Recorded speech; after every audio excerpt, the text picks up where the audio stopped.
First up, weighing 175 pounds of rusted steel and unsex appeal.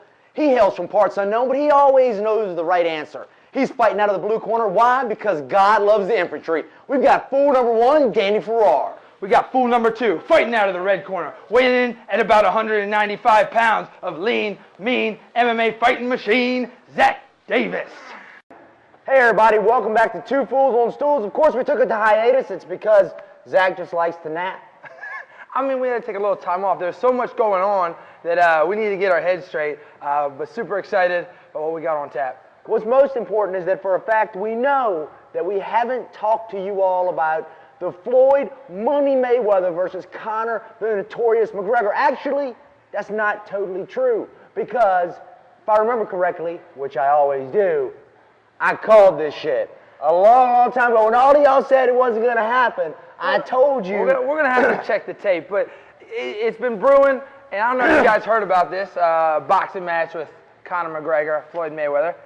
Breaking news. But when it first came out, I think Conor McGregor, when it was first mentioned, Conor McGregor was just throwing this out there, I think just to stir the pot. It's almost like challenging the president to a fight or challenging, say, you know, I'd like to get LeBron in the cage just to get social media spinning. Not true. But they took the bait, and once there was this reaction, Mystic Mac, I mean, it's not that he predicts the future, he just controls it. He says this is what's going to happen. I haven't told everybody yet, but I'm going to get the best, the highest paid combat athlete in there with me. That is retired. That was retired. And I'm going to do it in boxing. And everyone, there's a lot of naysayers out there. I said, well, you know, he's 49-0 and you haven't had any pro boxing. It doesn't matter. He said, well, you know, it's going to be a mismatch. No, it doesn't matter. The UFC won't let you out of this contract. No, I'm good. And, I mean, he controlled his destiny. Sure enough, UFC is letting him fight Floyd Mayweather. Do you know why I think that he gets away with so much? I really think Dana sees himself in Conor. You know, Dana was just a bellhop. No insults to bellhops, but bellhops don't sell companies for $4 billion. But he was a bellhop, you know, working out in Vegas, and he convinces the Ferretta brothers to go ahead and buy this sinking, fall apart, and not only buy it, but lose money. Millions of dollars. He's always said that. He says to the other companies that are open up, he's like, you worry about this competitor to the UFC? And we'll get to Bellator a little bit later, but he says, welcome to the losing money business. Welcome to the losing money business. We dropped millions into this before we started seeing any profit. So he does it. I think the reason Conor gets away with this stuff is because he makes money. All right? If it don't make dollars, it don't make sense. It's funny because a lot of people complain about him doing this or getting to do that. It's like, well, he's pulling a lot of water. The UFC needs money right now, and if he can get them $100 million as just their part of the deal, I think they're going to go with it.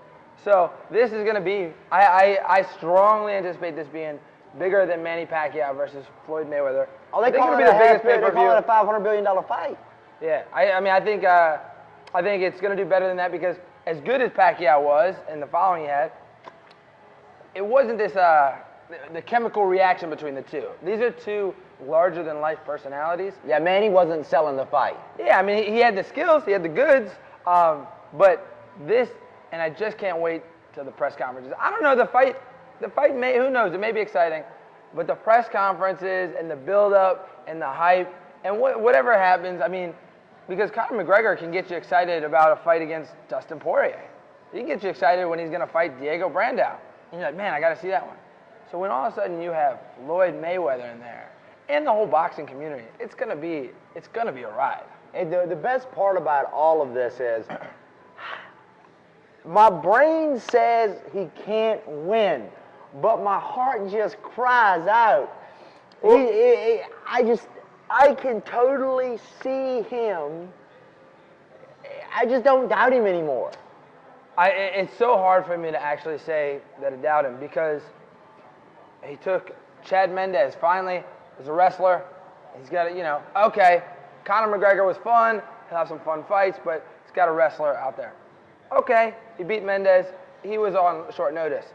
There's no way he can do something like that to Jose Aldo, the best of all time. Then he says he's going to jump up. And he goes, I mean, he had a bump in the road with Nate Diaz, and he got that back, and then he fights Eddie Alvarez. Now I'm going to get 2 titles. All of those, each time, there were a ton of doubters. There were a lot of people that said he couldn't do it. So, I mean, I didn't even think he was going to get this fight. And here he is. What's crazy, though, about all of this is if somehow he beats, and a lot of folks are talking all this smack about how mad they are about De La Hoya talking all this crap about boxing. I think De La Hoya sees where the real worry with this is that if McGregor comes in and somehow beats Mayweather, it won't matter that Mayweather is 40. It won't matter that Conor should have been the largest man.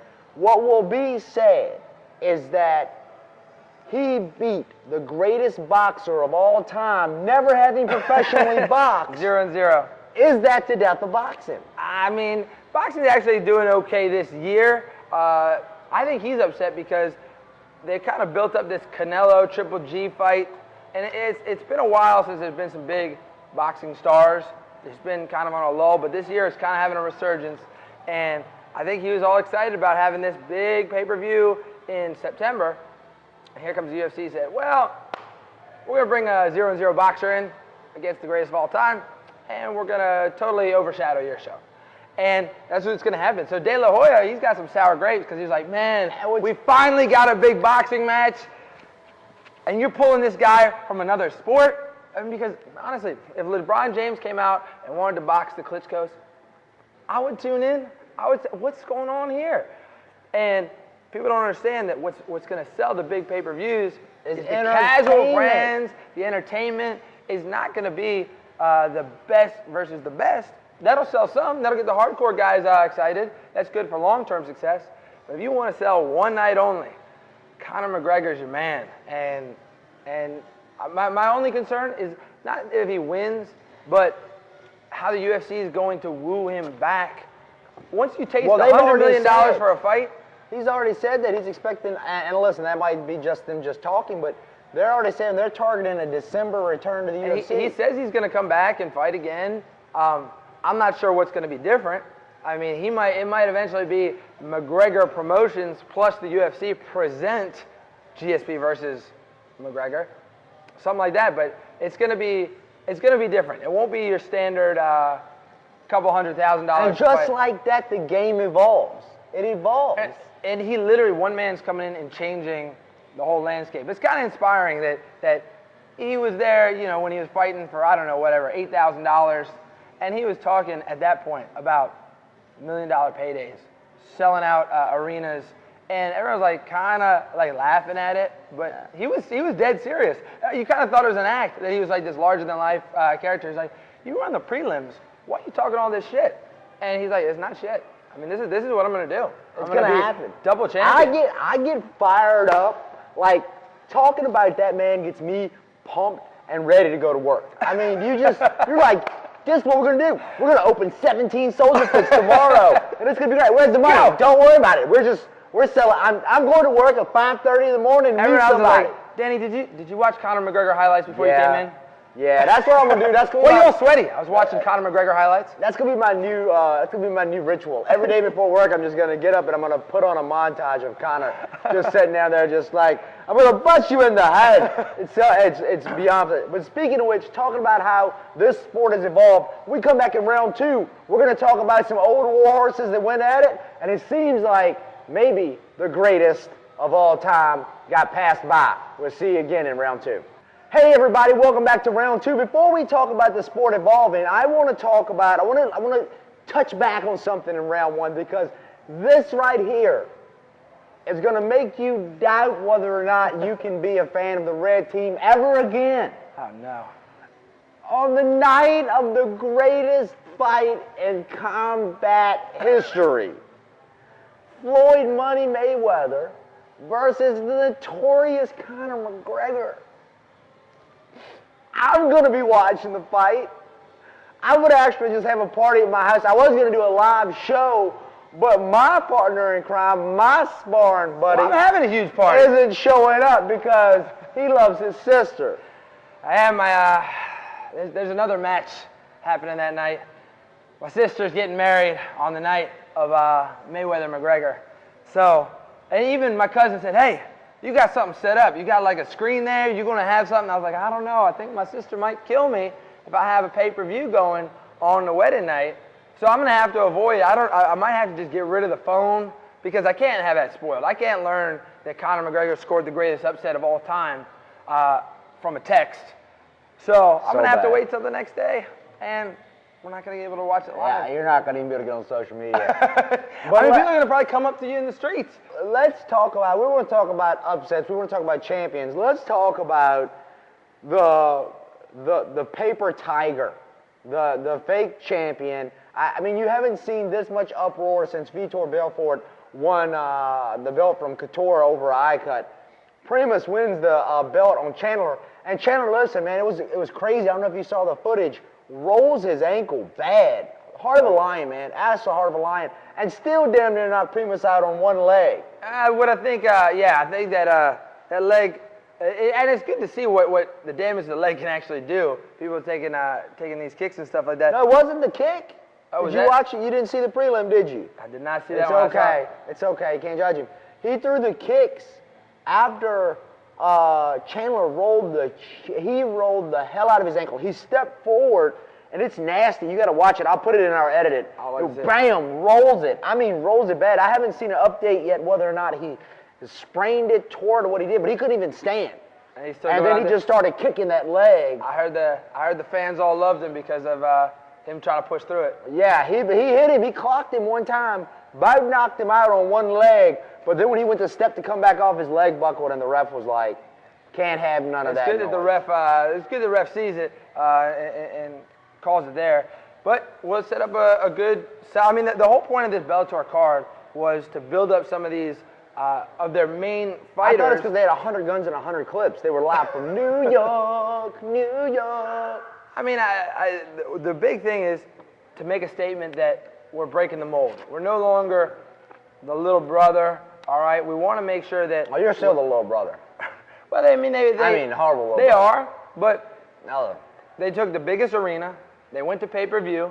They got the best stars that they could find that are I still bet they out lost there. money on that. I'm sure they did, but I think that well, I'm not sure they did, but I mean, I can't imagine a lot of people bought the pay-per-view, but I didn't. I think they're trying to tell people, take us more seriously. No. All right, we're no longer just then doing get fighters we care about that aren't washed up hand-me-down. And to be Let me ask honest, you a question. You come from a large family. yeah, we got 6 of us. Yeah, did y'all do a lot of hand-me-down clothes? Well, I was lucky. I was the boy, so didn't have to wear hand-me-down. Sisters girls' share clothes. dresses? Had to get the cousins' clothes though. Their sisters share dresses? Yep, they did. Were they pumped about this shit? Nobody's pumped Were about they pumped about it? Okay, so why the hell are you trying to sell me washed up hand-me-down fighters? And it was horrible. It was absolutely horrible. First of all, we won't jump to the main event. The one thing that I will say that was crazy was the Mitrione Fedor fight. Well, I mean, when you're looking at a Bellator fight like that, I think they're giving you what you're buying, which is craziness. I mean, you're looking at the greatest of all time in the past, and he's old, and you want to see what happens against Meathead. This isn't a world beater. This isn't one of the best in the world. This is a guy named Meathead, and they're gonna throw down. This is like your best friend from small town that beats people up in the parking lot. I honestly think that that's the best way this fight could have gone. It was a crazy double knockout. Everyone's like, oh my God, I can't believe that just happened.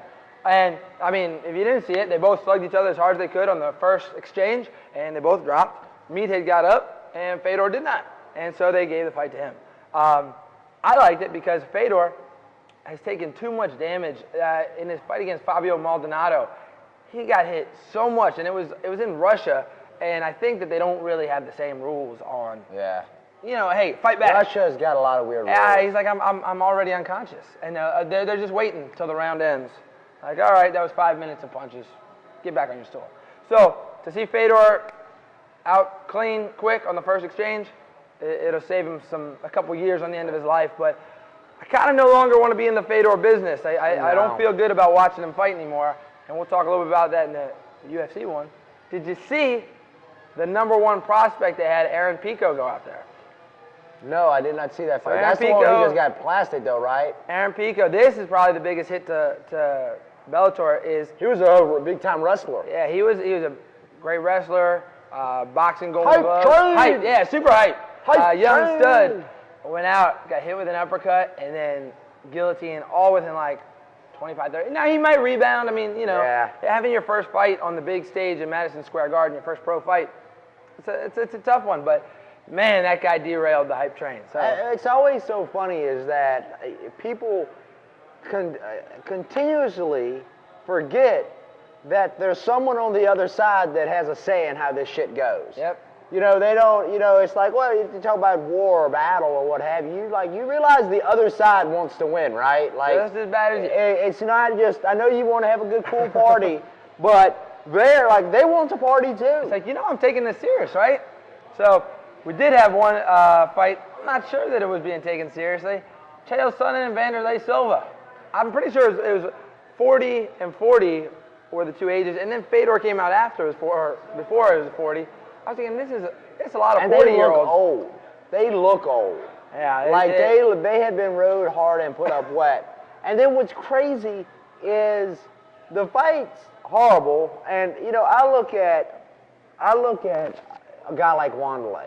I mean, just an absolute legend in the sport. Still could be argued that he was the most dominant MMA champion of all time. You can make that argument. He held 2 belts for a long time in Pride, was absolutely feared as the axe murderer. And to see a guy that's in his 40s come out of that fight and be like, well, I need to work on my takedown defense and I'll be back. Like, I appreciate the sentiment that we can always get better, but bro, you 40. Yeah. You've been fighting since you were little. I don't think your takedown defense is going to improve anytime Once soon. you're 40, you're kind of who you are. Yeah, you're set. Like, So- you're just not going to beat the Olympic, champion wrestler. Honestly, it looked like he didn't even. I mean, give Chael credit; he's a good wrestler, but it didn't look like Vanderlei was really even sprawling or anything. I think he was just trying to catch him. When and he you're caught him a couple old- times good. And When you're old, the hips, they go, man. I think. I know, I'm 42. And I ain't going on the main stage of Madison Square Garden. And, I mean, they kind of hyped this one up like it was going to be a great battle. But in the end, when you have aging fighters, they look like aging fighters. But what kills me more than any of this is that Chael was funny. He had like a funny window. He was funny like right when he was fighting Anderson Silva. Now it's his stand-up didn't evolve. Yeah, Just like his fight game. It's like Dane Cook. Yeah, It's funny for a little bit, and then you're like, oh, I'm over it. It's the same joke. Like it's the same American gangster joke. The same, and he's cutting these promos, and he called, and then Tito stood I love up that and was part. why do you love that Well, part? what I loved was, was he so said horrible. to Tito, he's like, I tapped Tito out in the first minute, and which is clearly just a lie. He got tapped out in the first minute, and I just like how he can just change the narrative, and he has no concern about the truth or the facts. He just says, yeah, I see Tito out there. What's I funny tapped him is- out in under a minute. And Tito's like, wait, that's not even the truth. What's funny is, I was like, I thought he tapped Tito, but I guess it really, he Jedi mind tricked me. He was like, boom, it's a I like, I know Tito's got to be frustrated as hell because, and he kept standing up during the fight. I think he's trying to hype it up. They are going a little bit too far into the pro wrestling where they're talking trash and standing up in the middle of it. I thought he was going to probably run into the cage and start a fight. Chael Sonnen, it was kind of... he caught out Fedor. God, that was embarrassing because we just saw Fedor get knocked out in like 10 seconds, and you're like clearly already like, Fedor's done. I don't want to watch him fight anymore.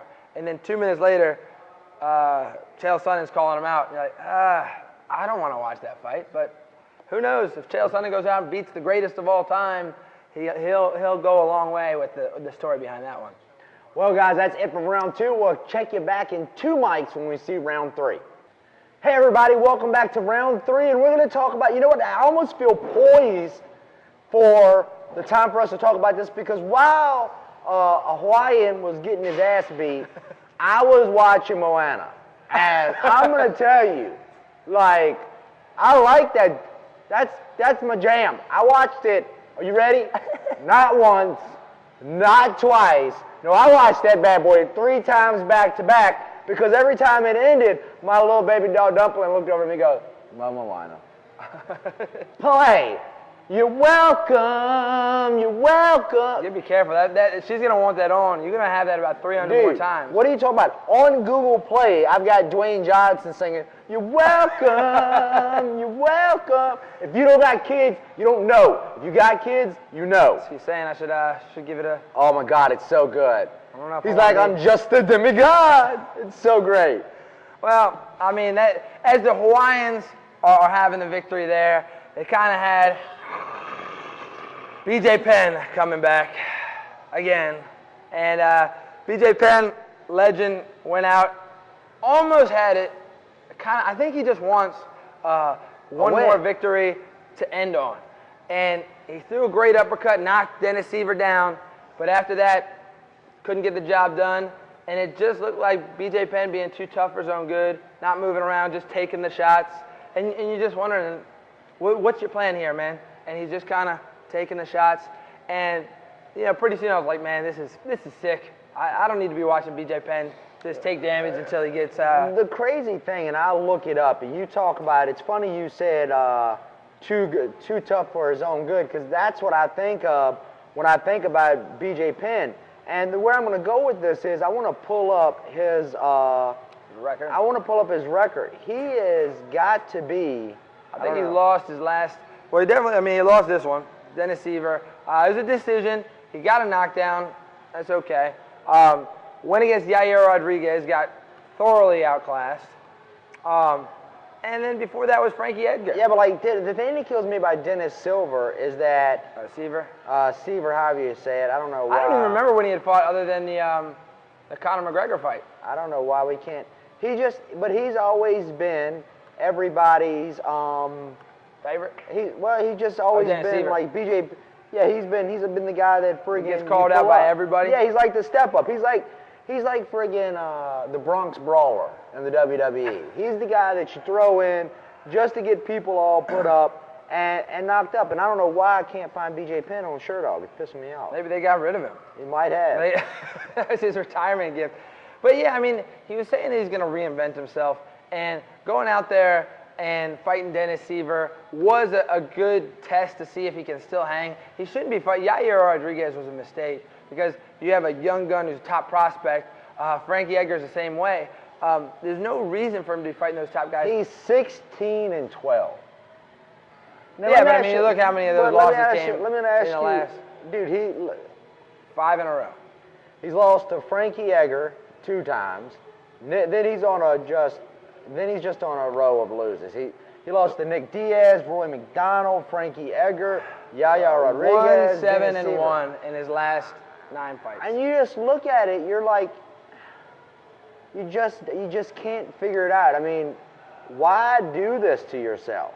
Yeah, I mean, the thing is, about BJ, the reason everybody liked BJ Penn is because he just liked Lyoto Machida at light heavyweight. He just likes fighting, and so it's hard to kind of say, hey, you're not going to be a champion again. He's like, well, I never did this for the money or to be a champion.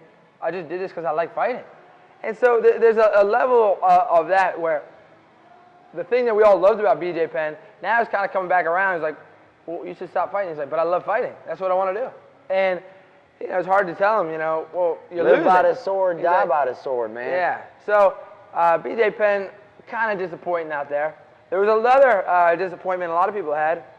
Michael Chiesa versus Kevin Lee. Now, if you saw the Mother's Day episode, you saw Michael Chiesa doesn't like it when you talk about his mama. Don't talk about Don't talk about my mother. I love my mama. And so they went out, and I think that kind of bad blood kind of got people excited about it. And to be honest, Michael Chiesa and Kevin Lee needed people to get excited about them a little bit. They're talented, just needed a couple more, something for people to get emotionally attached. Mama will do it. Mama jokes will do it. Every time. And so they fought, and good start to the fight. Kevin Lee gets a rear naked choke on Michael Chiesa. Michael Chiesa starts defending it. He releases his hands and kind of just does nothing. And they stop it. Now, A lot of controversy because immediately after kids said, "What are you doing? I didn't tap. Why are you jumping off of me?" Mario Yamasaki was the one, and he's saying, "Hey, you went out. I mean, you stopped trying to defend it. Defend yourself at all times." And he went from here, and the hands just kind of go loose. And so there's a big controversy about him jumping in there. I mean, he was locked up in the submission. I'll be honest, I didn't hate on it that much. Usually with a rear naked choke, you can let it go a little bit more because it's not like you're going to break the arm or break the leg. But he stopped defending it and looked like he went all the way out. If you look like you dead, you might be dead. Yeah, stop looking like you're dead. We won't stop the fight. We don't come here to watch people lay, and we come to watch people throw, and then just totally let it go and just call it a day, man. What happens is once you like defend your mom, you got to carry it all the way through. You can't to the death. That's probably what he wanted. He wanted to go out on a shield. He said, "Let me go out. Let me die this way." This is Sparta. Come back with your shielder on it. I want my mom to see that I didn't tap out. Hardest love line of all time in the Spartan deal. Honey, I'm just going to work. Come back on your shield. You know, the crazy thing, though, is we talk about people that continue to fight that shouldn't fight, and for me, that has got to be, without the shadow of a doubt, Hendricks. Oh. I mean, how do you miss weight? Listen, it's not many things that I expect fighters to do. I expect you to show up in shape because it's the one thing you have 100% control over. And I expect you to make weight. You agreed to it. I really expect you to make weight when you go up a weight class 15 pounds over your previous weight class and you miss that by 2 pounds. Yeah, it's one of those things where it's consistent, and it reminds me of if you're late and we move everything back an hour and you're still late. 3 minutes late. And I'm sometimes guilty of that, but it's the same way with the weight cutting. Is you just barely miss 170 several times. Okay, we're going to move it up 15 pounds, and you're just barely missing it again, the 185. This is about you. It's not about the weight. It's about you. And so you're not being dedicated at all. He goes out there against Tim Boach, and I think Tim Boach is kind of underrated. I like him a lot. I'm kind of underrated. He's kind of a portly fellow, and he's never gotten a big push or the big star treatment, but he always comes out to scrap, and he has some fun fights. And Tim Boach landed a head kick, wobbled him, and finished it from there. The question is, do you think the UFC hangs on to Johnny Hendricks? I don't think Johnny Hendricks. It's something about Johnny that just bugs me. I don't know why it is. I think he went too far. I still think one of the hardest shutdowns was when he was like, everybody here knows I beat him, and Dana White's like, well, if you did, you'd have the belt. You go from that point, but he is a guy that rose so quick. And then he was on an absolute tear, just knocking foes out. And that, a lot of people say, are concerned about the USADA testing, that because a lot of people thought he'd be GSP, but then he was champion for a while. He was just racking up knockouts, powerful, strong wrestler. And then suddenly, who knows what it is? Could have lost his motivation, could have been a lot of things, but now I think he's lost 4 of his last 5. And the UFC probably keeps him around because he's a former champion, but not for a lot of money. And you might see he might end up in Bellator soon enough. I mean, they just did a big show. Yeah, and it just doesn't get him. I mean, wasn't the light heavyweight fight at Bellator on the prelims? Bader and Phil Davis? Yeah. I think so. Yeah, they're your champion. Yeah, and it's interesting because Bellator is kind of showing what they value, and which is really just what the fans are watching. Ryan Bader versus Phil Davis is, that's like a top 5 versus top 5 fight. And my point is, where are all the crybabies that are screaming it's about the prestige when you put your friggin' light heavyweight title on that? You know why? Because it's what puts asses in seats. That's why Conor is making money, and everybody else is crying. And just like that, we got 8 seconds left. Anything you'd like to close on, sir? Man, I feel bad for that girl who pooped her pants on main stage. Hopefully, shit happens. Yeah, every time. All right, guys, we appreciate y'all tuning in. Until next time, see you next week.